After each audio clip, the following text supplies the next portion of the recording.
Hey guys, welcome to episode 2 of the coughpod. We have relocated from the Discord call to Don't Forget Connected. We are in Sansa's room because he's my boyfriend. So, today we're going to be answering questions about HKME. And, the first two that we're going to be discussing are they're the same question. What is HKME? Now, the first person who asked this is Leo, who should know what HKME is by now because she's lived through me and Connor writing it for the first 6 months of the year, and I have told her to read it on multiple occasions. But unfortunately, I don't think she cares how I feel. But the second person who asked it is a newer Instagram mutual, so it makes more sense. Connor, do you have any insight on this?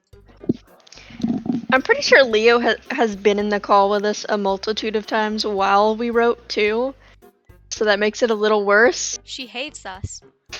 Well, I guess She once said, I guess I shall answer the question. So HKME, formerly known as Hooray King Metaton episode, is my King Metaton fanfiction. It is primarily Meta Sans, but it also, and we're gonna get to this later, it also features an array of side characters. It has a whole cast. These side characters include. I'm gonna go in hiring order because that's how I remember them. It's like Death Order and Danganronpa. So Jared, officially in the Undertale known as Burger Pants. Micah, aka Nice Cream Guy. He is the second hire. Most people don't know that because it was like very offhandedly mentioned in chapter 4. And then Papyrus, Sans. Those are the only two canon ones for the King Metaton ending. They're both his agents in the canon ending, but that was boring. Oh right, I should probably say who's who. So Burger Pants Jared is Metaton's assistant. Nice Cream Guy is a mixologist at Club MTT. Papyrus is his agent. Sans is his manager. And then now that we've got that out of the way, Mad Mew Mew is his bodyguard. Ruins Dummy, yay, Ruins Dummy. I'm gonna get this out of the way in the very beginning, just so I don't get into any controversial topics.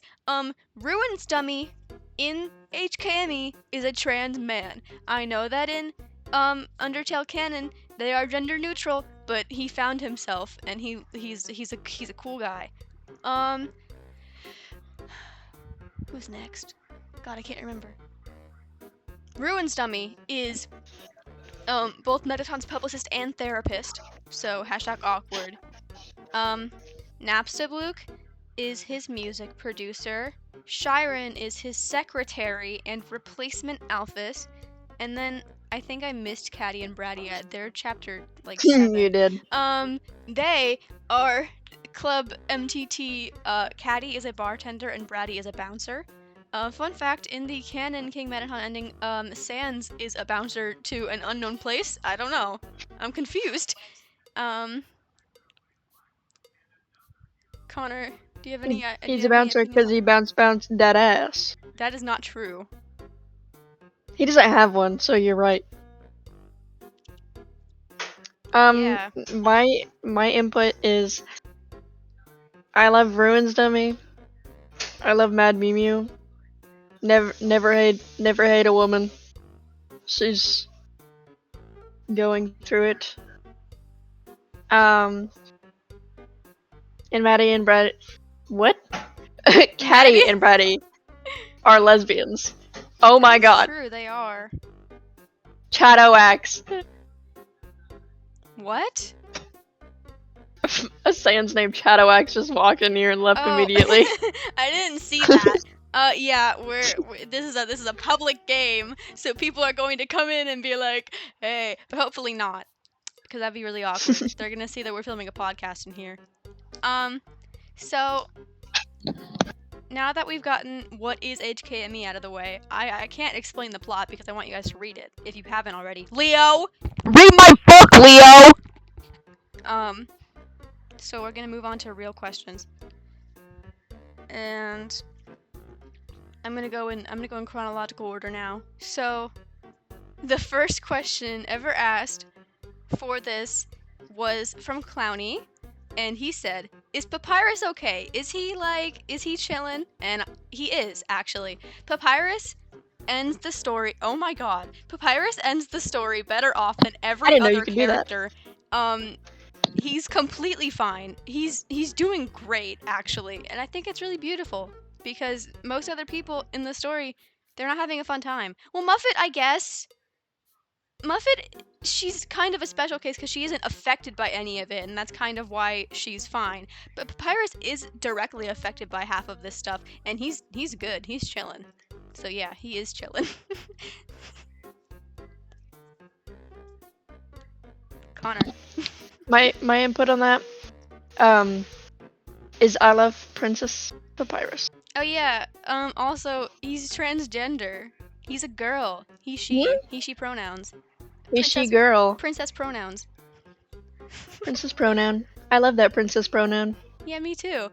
Let me She's just beautiful to me. make sure I don't go AFK. I don't know if that's a thing. I think it might be. Okay. I think it is.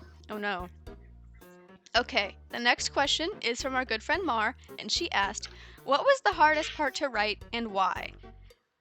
And was it harder to get right because of technical or emotional aspects?" For me, honestly, everything is harder because of technical aspects because I can only write dialogue naturally. Anytime I try to write a description, it comes out not looking very good. So I try not to do that, and I make Connor do all my dirty work. But I think the hardest part to write for me was the incident. Partially because I didn't know how like I didn't know how to write it in the technical aspect, but also because like it had so much leading up to it that I thought I have to get this perfect or else the entire fic is ruined. Connor, what's your insight? What was your hardest thing to write? My answer to that question, I think, would be more the emotional stuff because, like Mike said, I do a lot of the descriptive writing. And in my case, because of my autism, I guess, I'm not a very expressive person. So every time Metaton would like break down and I had to write like the descriptive for that, it was really hard because I didn't know what to make him do. But I think I figured it out in the end. I have go-to actions for him specifically that I tend to rely on. But it overall it was fun. I mean, I just struggled the most I think because of how it's really hard to keep me on one task. That is true. I think Oh my god, that's Error the hardest Sans is in thing. here and he's walking up to us. Egg What do 404. we do? What do we do? Oh my god, he's typing. Oh my god. I'm scared. I'm so scared right now. Oh, he stopped typing. Oh, he quit typing? Is he just gonna stare at I'm us? kind of scared. Why is this happening? Yeah, that's exactly what he's doing. I'm really scared. Get out! Go away! Ah, he's Leave us in alone, us! Eris, and Okay. dude, he just touched us. Now, Eel asks, what is your favorite paragraph / section that you've written for it ever? So, I'm gonna have to say, actually, this might be harder than I think, because I had an answer ready, but then I was like, wait, is that true? Cause I mean, like a lot of the things that I specifically, I'm gonna have to go in the doc actually to make sure that I'm choosing something that I wrote. So let me find it. I should do that too. Yeah. Side quest. Yeah, because after a while, you know, you like low-key forget. That's true.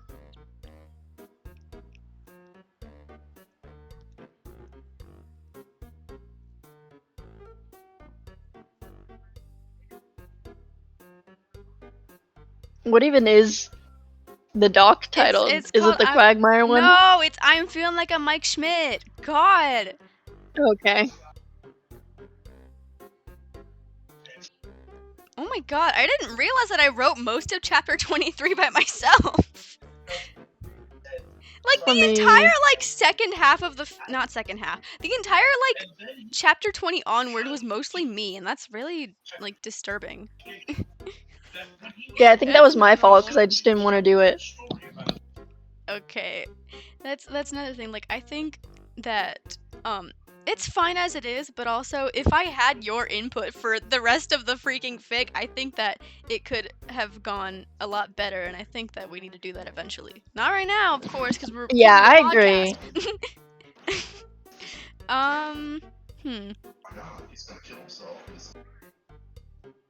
Honestly, all things considered, I think you mimicked my typing style really well. Oh yay. Okay. Okay, I should have known this. But guess what my favorite thing that I wrote was? The incident? No. Chapter 19, the I love you incident. Oh yeah. There's Asriel in Hashtag here. fire. There's Asriel in here. Dude. We are recording a Hi. podcast.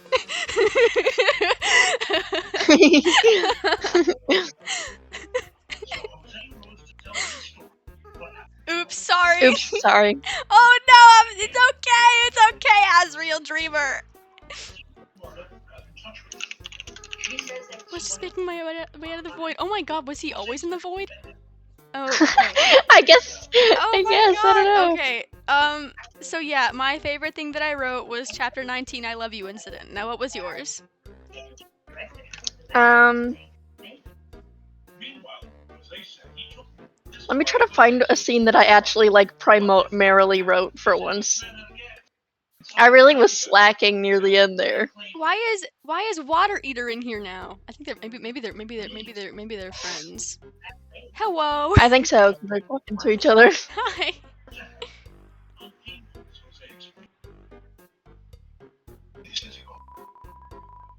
Oh, they are I think- friends. That's so sweet. Yes? I might have the same answer, Loki. But I wrote that. Huh? I wrote the lines that I'm talking about. You can't have the I'm same talking answer about as me. Chapter 15. I said 19. Oh, well, I'm talking about 15. Okay.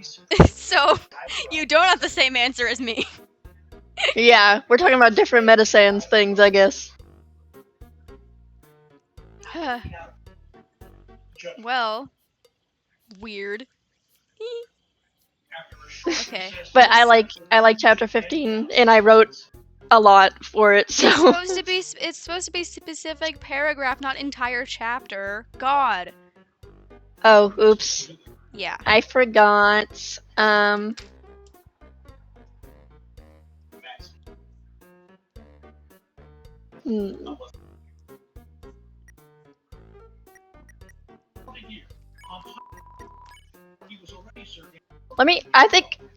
I think I know which one it is.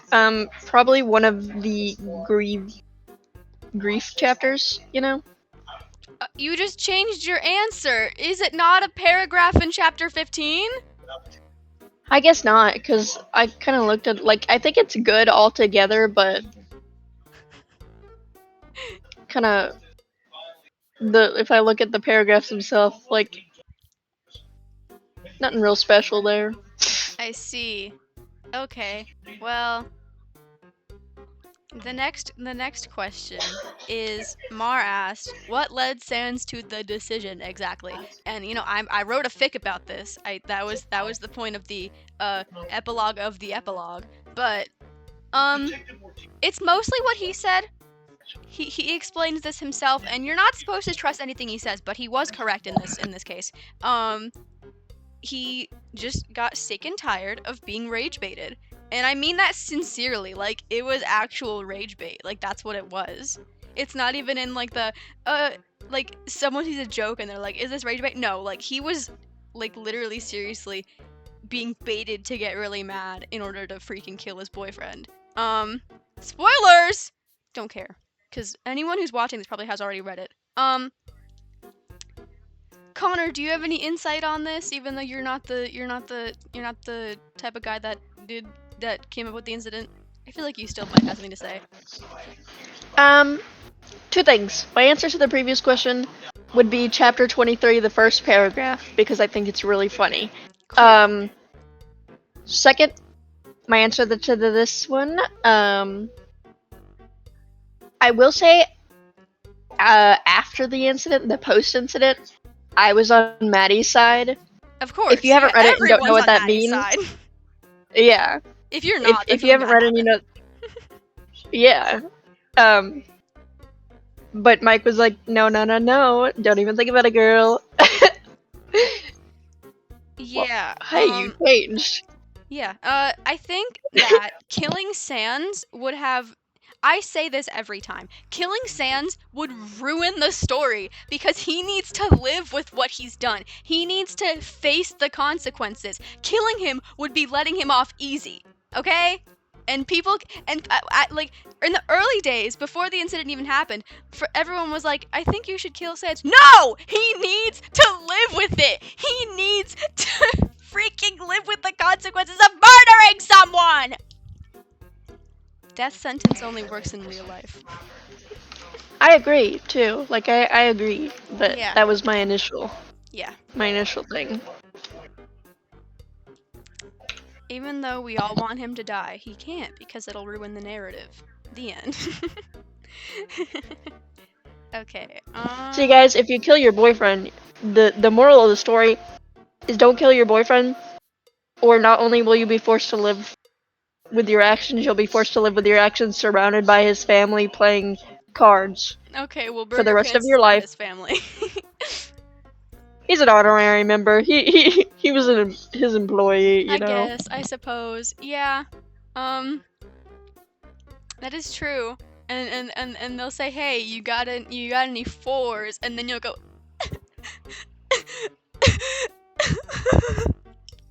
Yeah. And they'll say the correct line was "Go fish, idiot." Yeah, that is what Jared would say. Not Ruin's dummy, he's too chill. So, before I get into all of Jamie's questions, I'm gonna go with Spamton's and Bluke's. So Spamton asked, when you were writing it, did you just make shit up along the way, or did you have it all planned out, or somewhere in the middle? In the early days, it was supposed to be a lot more comedic than it ended up being. For example, like it started off as like a comedy concept. If you remember, the HKME server, very short-lived. It was supposed to just be like fun little slice of life. It did not end up being that way, and I think I came up with that like maybe like in January. I started feeling maybe this should be more serious, and then February 10th or 11th, I think, is when I came up with the incident, and that's when I knew the subject, the not subject matter, the vibe had to change severely. Connor, did you ever make anything up along the way? My impression throughout the story was like there was a beginning and there was an end that we knew that was gonna happen. But everything in between that, we just kind of had to fumble along. Yeah, and I think like, we did a good job on fumbling. Yeah, like I think the narrative overall is pretty good. I think there's a little bit of some issues with like I can't remember the word. Timing or whatever. Pacing? That's not the word I'm looking. What'd you say? Pacing? Yes, thank you. Yeah. There's a pacing issue. Yeah. I just so we're clear, I reread the entire thing last night. People of the YouTube. I did. But it could have been a lot worse. So yeah. I think we did good. And also, like, I wanted to add more filler chapters, but the thing is, the filler chapters were like closer to the end, so I was like, this cannot work out. It would ruin the pacing more than it already is. So I had to scrap a couple of them. Rest in peace to the Shiren chapter. Like, okay, I do really, really do like the Flowey and Kara chapter, but it's like, if I, like, why did I choose that over the Shiren chapter? Probably because I already had like half of it written by the time that I decided on that, but man, come on. Also, the Frisk phone call, I don't know how I would have executed that, but I think it would have been interesting if I knew how, but I didn't, so I gave up on it. I think maybe after some time passes, we should write one-shots of what would have been the filler episodes. You know, it might help Yeah. flesh out the universe a little more. That's what I did with Light back in the day. Mhm. I made like little add-ons for it. So also Leo asked, what is the best part? And obviously that's the incident, so we're gonna move on from that.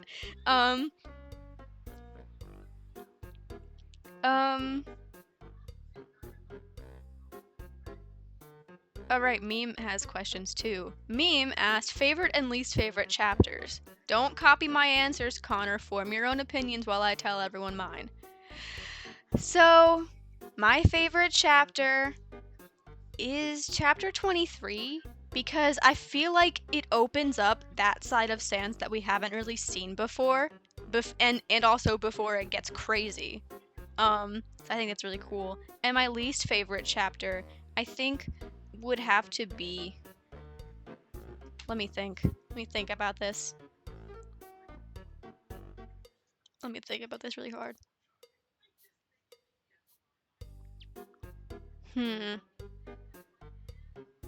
I think it's gonna have to be For Sure Maybe, For Sure Not, even though that's my it's one of my favorite titles. But it's really short.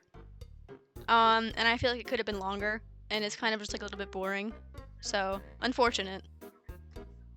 Probably because I wrote it all myself. I'm not good at writing long things by myself. Go ahead, Connor. I'm scrolling. Oh my God, scrolling. Yeah, in the dock, man. I'm on AO3 because that's the easiest way to actually find things. Oh, but I'm also trying to see what parts I actually wrote. I think honestly, my favorite chapter would be chapter 14, the Blook family gathering. Oh. I really like it. I love when all the family is together and they're all mentally ill and they all hate each other a little bit, but I love it. It's awesome. Yeah. And my least favorite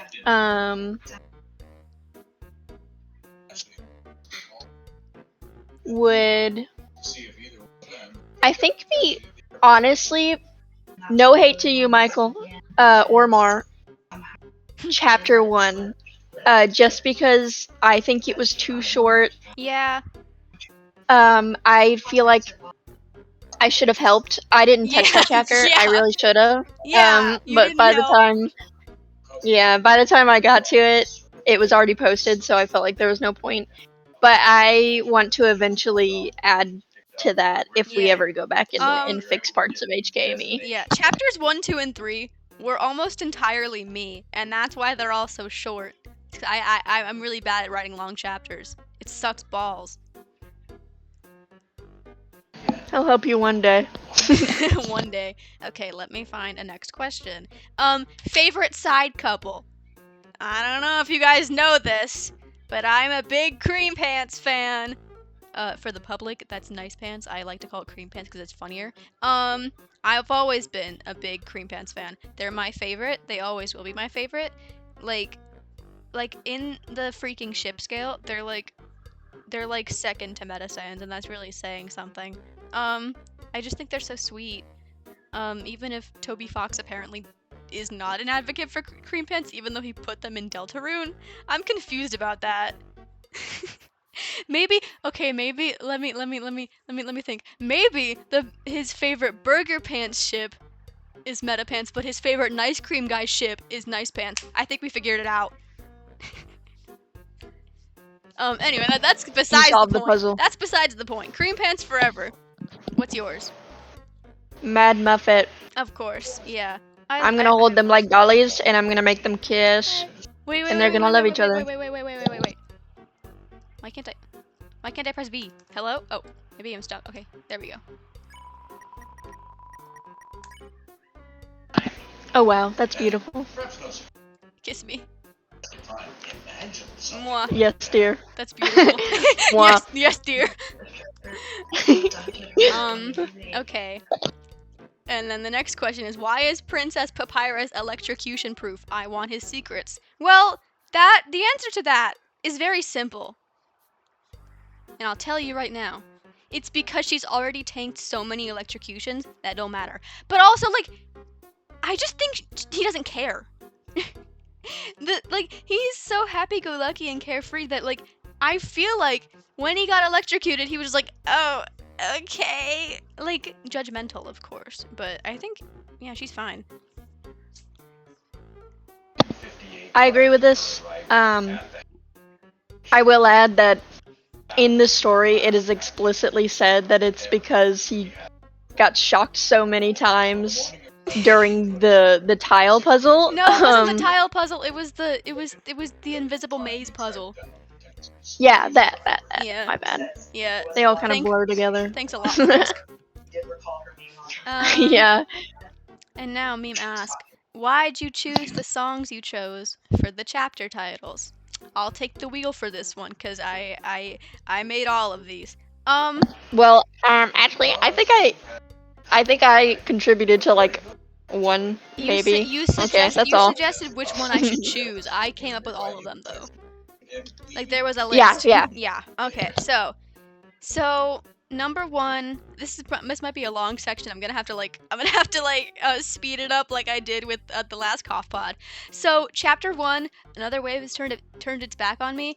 I think that like a lot of the context is erased when you don't listen to these songs, and that's why I think you should all listen to the songs that are the chapter titles, because it really like encapsulates the vibe of the story. So that's from Current's Convulsive, and I think it's really like the last like verse of the song is really missing Alpha's core. Bet you never had a Friday night like this. Chapter 2, it's a grieving and makeover. So I really bet you haven't had a Friday night like this. God. Chapter 3, for sure, maybe for sure not. I just think it needed a comedic title. So I got for sure by the medic droid, and I was like, yay.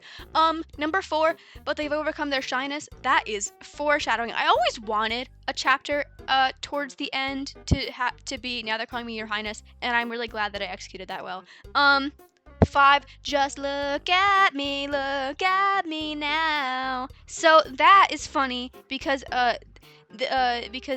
Mad Mew Mew and Mettaton have both transitioned since the last time they saw each other. So it's like, yeah, you really do have to look at me now. Chapter 6, I don't know. I don't know. It's not a good title for the subject matter. I'm gonna 7, oh no, here we go again.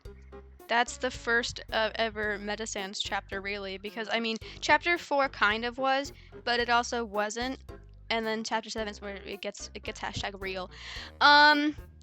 8, don't turn away, don't try to hide. That is because it's Napstablook chapter, and like, it's like, hey, where you been for the past year? Why'd you leave me to die, Metaton? Why'd you do that to me? That is definitely a direct Napstablook quote. I am not a liar. I never have been. 9, what if I can't forget you? Well, it's the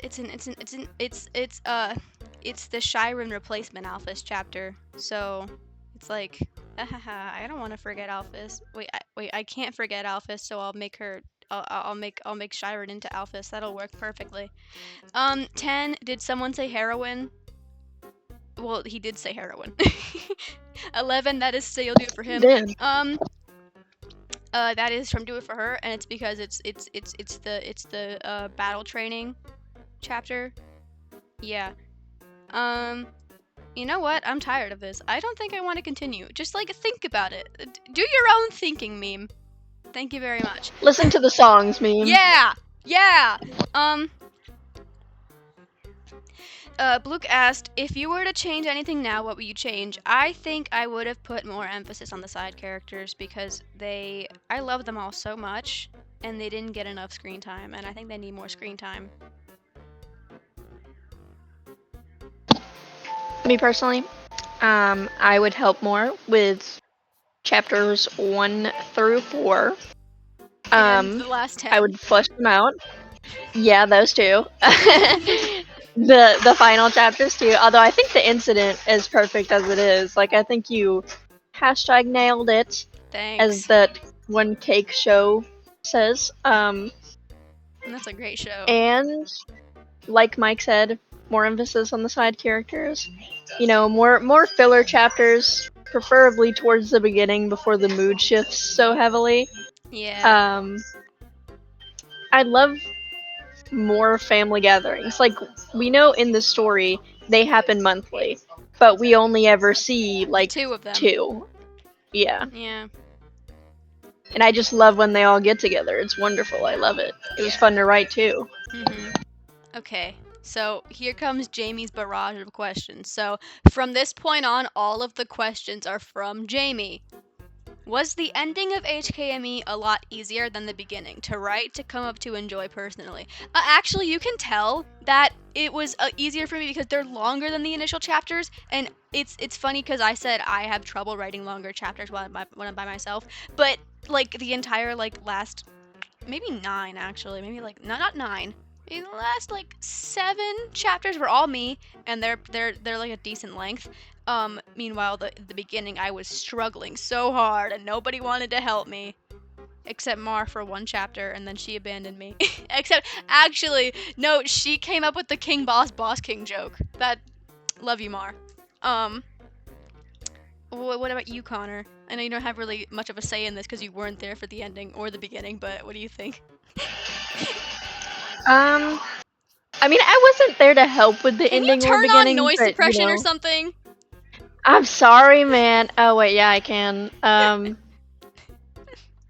Okay, there. I turned That's on noise much suppression. better.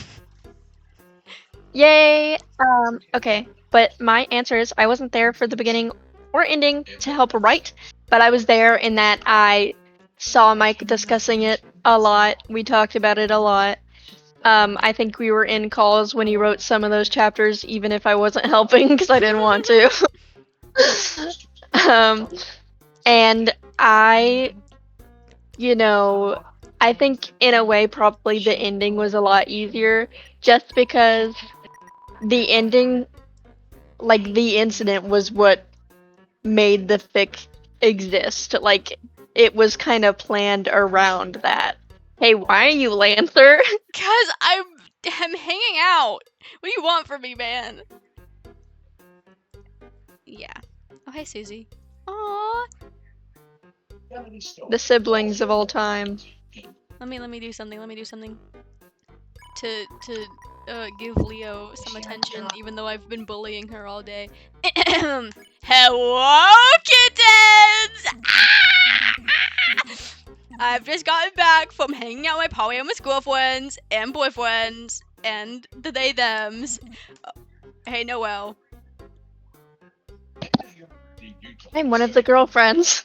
No, you aren't. Mar played me. No, you aren't. You're not one of my girlfriends anymore. Leave me alone. Oh, I forgot.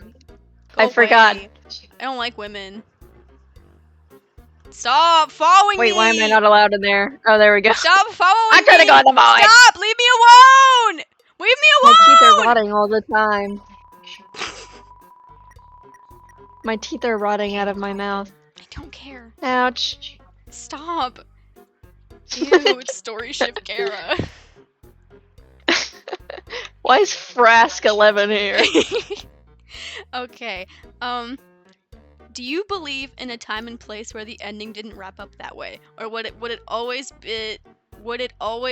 follow that plot line because of the relationship and Metaton's title? I really don't think there's any other way that it could have gone.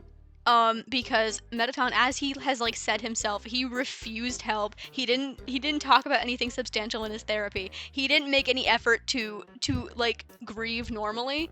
It was doomed from the start. honestly. Yeah, Metatron kind of got stuck in his grief. He didn't want to move on.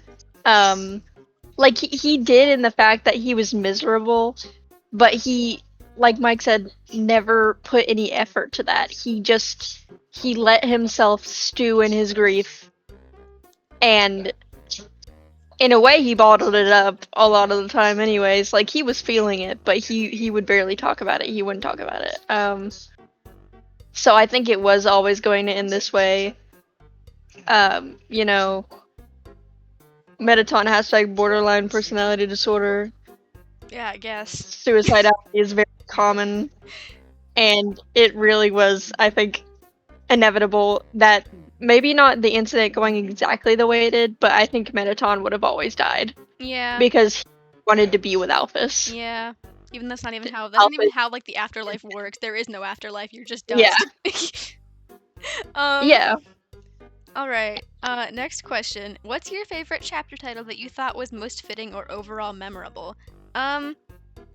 Mine, I think, would be the common like if you notice in the like ending chapters in the 20s 24 25 and 26 27 are matching, and I those are my favorite because they like really like they capture the vibe of each chapter while also going along with the next one. I think that's really great. What about you, Connor? Which one's your favorite? My favorite would be "What If I Can't Forgive You" or Forget. "Forget You." Sorry. Rude changed the I plot of just Paraphernalia. no, I freaking my everything hurts. Anyway, but I love that one because I think it really encapsulates how he feels about Chiron and um as part of that Alphys, and I also just really like that song. So Yeah, that's a great song. it is, yeah. Do you regret any character that wasn't explored enough in your opinion? All of them, really. Besides Metaton and Sans and kind of Maddie, even though I think she could have had even just like a little bit more exploration. I think all of them were freaking snubbed, and I'm so sad that I did that to them. My answer is I think Maddie should have had another chapter pre-incident in her point of view because I know like one of our commenters said they hated Maddie and they wanted her dead, and I can understand why they would feel that way. Like we didn't get to see her point of view really. We only saw her aggression towards Metaton until post incident where it we get like 1 or 2 chapters in her point of view. 3, I know we have the papyrus 4. chat training one. Oh my Oh God, yeah. there's 4, and then there's okay. Let's see. Yeah, 1, 2, 3, 4, 5 if you count the last the add-on, and then there's a sixth one in chapter 11. I think she has Yeah. like a good amount besides And pre-incident. my yeah. Yeah, she has a good amount of chapters. I just wish there was one that, would have shown her point of view near the beginning. Yeah. So maybe people wouldn't hate her. They'd understand where she was coming from more. Um, because this is the Blook family. These people are mentally ill as freak. Um, love that for them. Love them. And my other answer is Muffet. I really wish maybe she got a chapter. She didn't. She got a mention in like 2 chapters. First as a I photographer. think it was much She more got than a like, mention. She had multiple lines of dialogue. well, yeah, but it wasn't like exploratory dialogue. It was just wrap up the session, get out, type of thing. And then after that, she was Maddie's girlfriend and her queen consort, and eventually her queen, because it's implied in the last chapters that Maddie's thinking about proposing to her, which I think is beautiful. Queen And I think consort maybe one is the day, same whether or not they're married. Oh, oops. Well, I think one day I want to write a scene of that, maybe. See how Yay. that would play out. So I think that Yay. would be fun. And I love Bro cut out completely. hello? Hello? Um, my computer froze, and right as I was saying, I love lesbians. So I Wow. think the power of that just killed my Your computer. computer's freaking lesbophobic. Okay. It is, bro. Next question. Who was the most difficult to write of or for style-wise? Whether or not it's dialogue or description. I think Ruin's Dummy for me, honestly. Because, like, everyone else, they have dialogue in the game that kind of helps their vibe, and also they do things in the game that help their vibe. Ruin's Dummy is nothing in the game. They don't say anything, they don't do anything.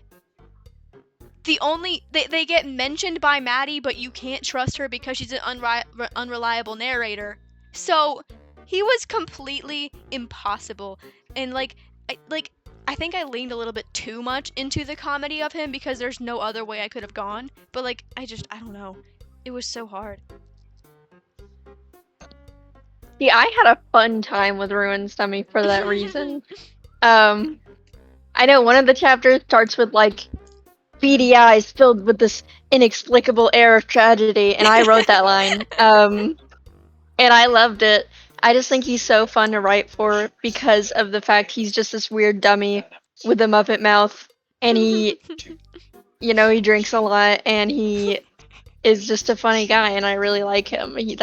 I love him. Okay. But my answer would be Sans because he just bro don't give a gaff, he don't Okay, care. he's also Sans is like such an enigma in the game. Like he's so hard to Literally, pinpoint. And I think I did an okay job. I've been told that my Sans writing is good. I don't know if I believe that, but it's whatever. yeah, I didn't know how to get his personality across in his mannerisms because I'm, doing descriptive writing. In order to make it interesting, I kind of have to make these people talk with their hands and stuff. Um, I'm sure there's another way to do it, but I don't think I'm that advanced at writing yet. Oh, also you can't rely on facial expressions for him either because he has the same one. Yeah, yeah, and you can tell that in my descriptive writing, I was struggling with that. Like you can really tell. That's why when I would write him, it would always be first person. Not only because I think first person is underutilized in a good way, like people are always writing first person, but it's bad. But people need to write first person and it's good, which I think I did. I agree. I didn't help with the chapters at all. Because I would mess them up because I can't. Sans is just too much of an enigma to my small mind. I'm Jesus and I took the wheel. Okay, next question. Is there Yes. suspicion at all that things would have went differently if Alphys were to still be around, or do you believe it would have ended in a similar manner? Well, Alphys is the entire reason that the story happened, so I think that I think that everything would be fine if she was still alive. But I don't know what kind of ending variant that it would be in like the actual Undertale canon because King Metaton, both variants are without Alphys because she kills herself in both of them. And that's because you kill Undyne and Asgore, and Alphys no longer has anyone to rely on. So that's kind of effed up. I don't know. I don't know what it would be like if she lived. Would it still be a King Metaton ending? Would someone else go into power because there's no motivation for King Metaton to rise to the throne? I don't know. I'm confused.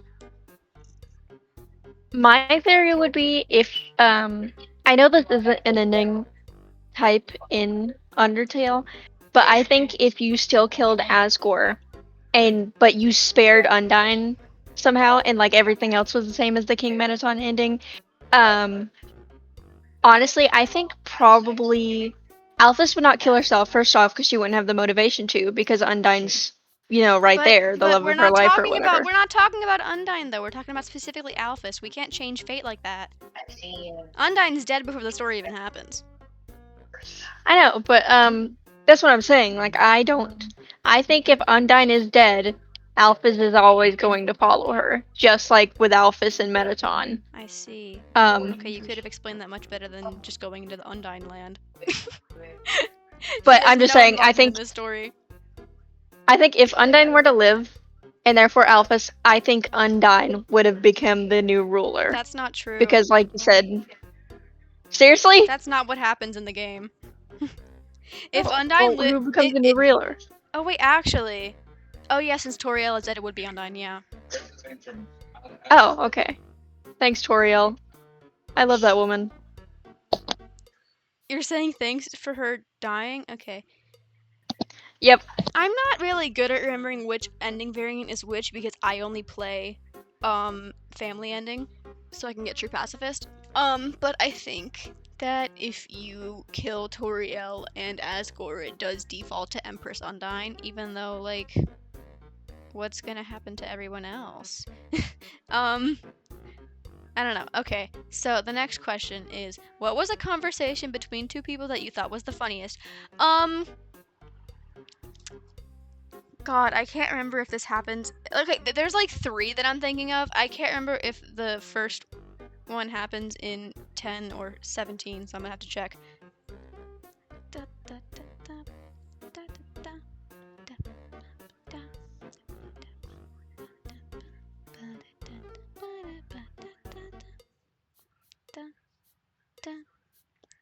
No, okay, it happened in chapter 17. I should have known. That was one with Micah in it, and that's what happens. Okay, hold on, I'm stuck. Oh god, oh god, I keep clicking, I keep clicking archive of our own title. Muffin just knocked over my Princess Luna figure. Dude. Muffin! She can't hear you. Okay. Make her. So, dude. So I have like 3 that I'm thinking of. Chapter 17. This is all highly inappropriate. I have half a mind to report this entire group. What is kissing? He's freaking stupid, Micah. Micah's stupid, and he says, what is kissing, even though everyone's talking about freaking weed? Oh, wait, it says it right there. Micah's almost completely oblivious to the bong now being lit right next to him. Oh, he really is stupid. That's my first favorite, and then second favorite happens. Don't eat the ground.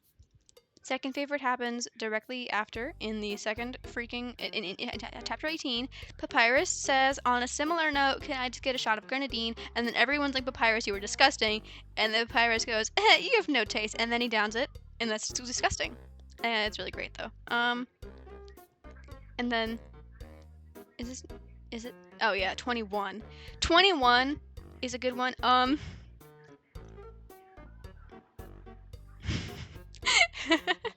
It's Ruins Dummy and Papyrus. I think they should have interacted more because their interaction was really funny in this chapter. Ruins Dummy, no, Napstablook asks why they have an office, and then Ruins Dummy says it's professional, and then Papyrus says, why don't I get an office? And then Ruins Dummy, extends Napstablook's cubicle to Papyrus, and Napstablook's like, okay, whatever, I don't even care. And Papyrus is like, yes, this is awesome! He doesn't say that specifically, but, you know, that's, yeah, it was really funny. Muffin, stop!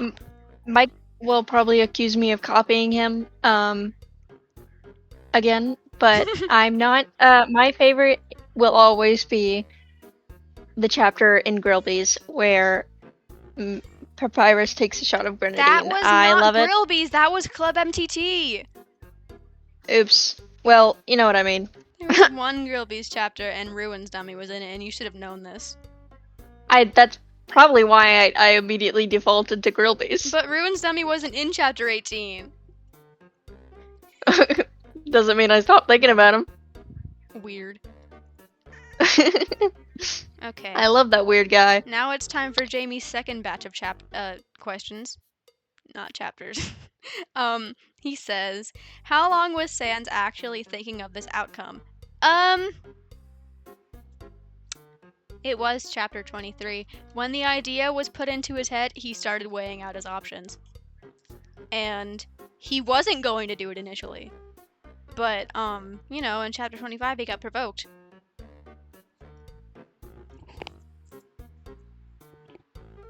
You provoke a guy enough, what's he gonna do? Not kill you? What's he gonna do? Not kill you? Yeah. You push his buttons, well, one of them has to do something.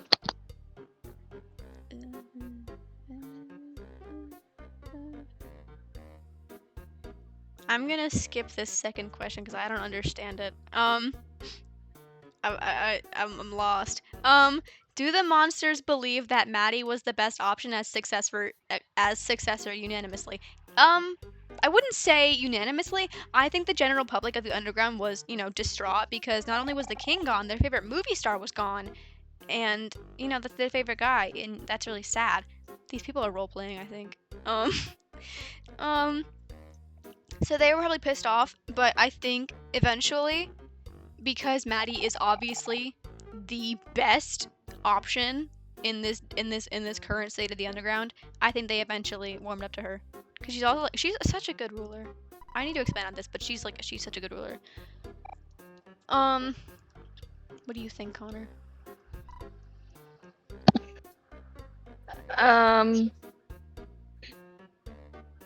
Sorry, these people are really, really distracting me. Don't read the dialogue. I'm looking at my ponies. Yeah, I'm looking at my coffee so I don't read it. Okay, can you repeat just the base question for me? Because I can fit it together with what you said too. Do the monsters believe that Maddie was the best option as successor unanimously? Okay, thanks. I agree with Mike. I think at first they were like, what the hell? She'll never be King Metaton. Let's kill her or something. Not that far, obviously, but I'm being a little dramatic. But I agree. I think they'll warm up to her, and obviously Metaton is not coming back. He's dead. His boyfriend's rotting in jail. So, like, Maddie, as Mike said, is the most logical and best choice. And she, as the ending says, I'm pretty sure she's a way better ruler than Metaton ever had the potential to be. Yeah. Which I don't think he was ruler super long enough to leave a lasting impact. Of course he did on like the minds of the monsters because that's, Metaton, the celebrity, and now the king. But I think Maddie left a true impact. Like, it would exist just out or more than outside of just the memories of the monsters. Yeah.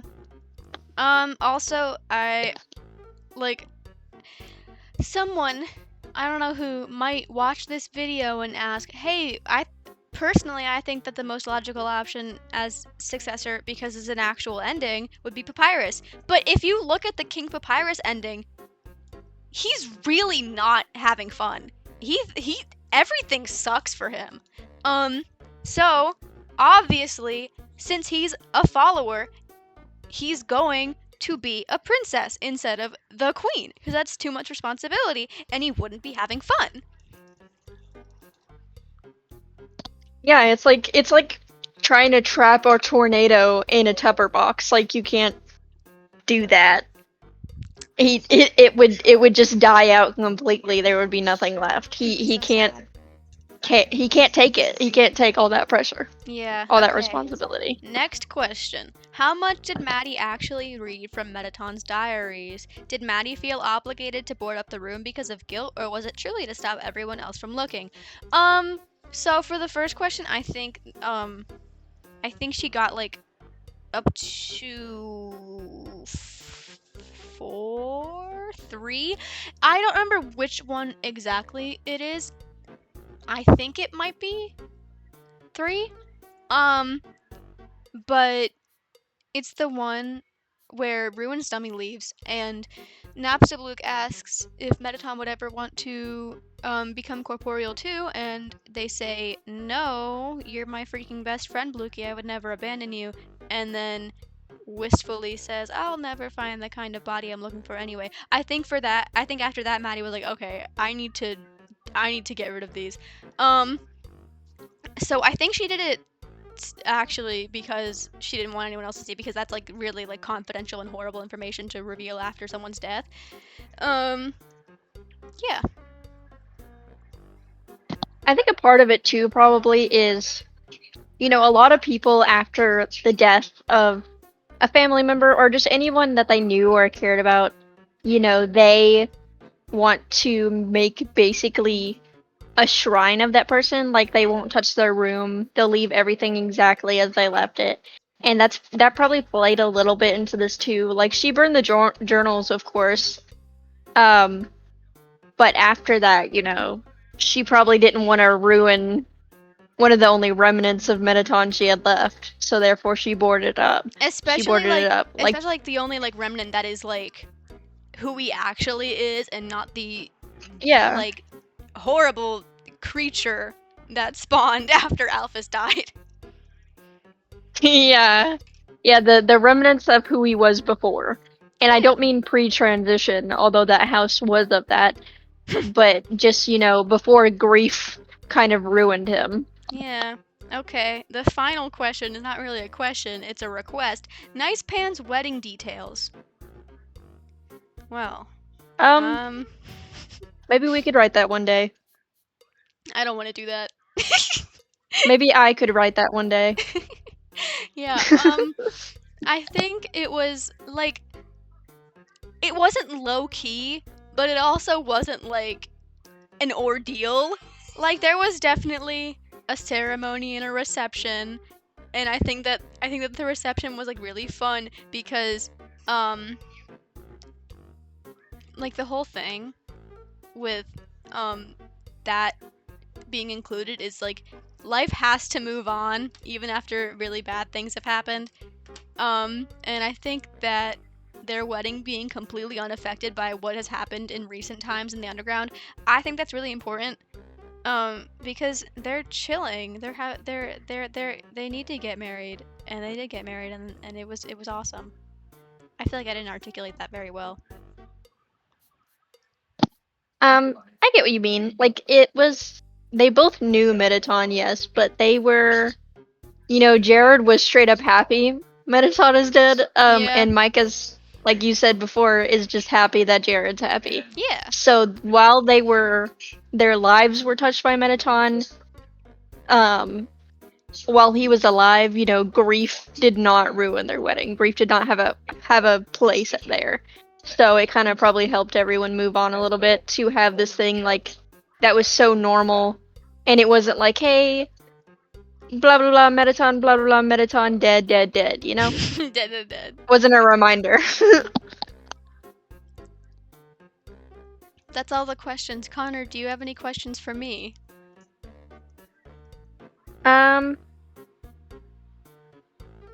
My question is more of a statement. Let's rework HKME one day. Yeah, I was gonna ask you about that, but I didn't know if you wanted to or not. But this has solidified that you Well, definitely now do. you know. This conversation that we've had over the Yes. past like hour and a half. Yeah. No, it's been an hour. Yeah. So if you have any more questions, I'll answer them in text. But for now, that's all. Thank you for coming Goodbye, to folks. our panel.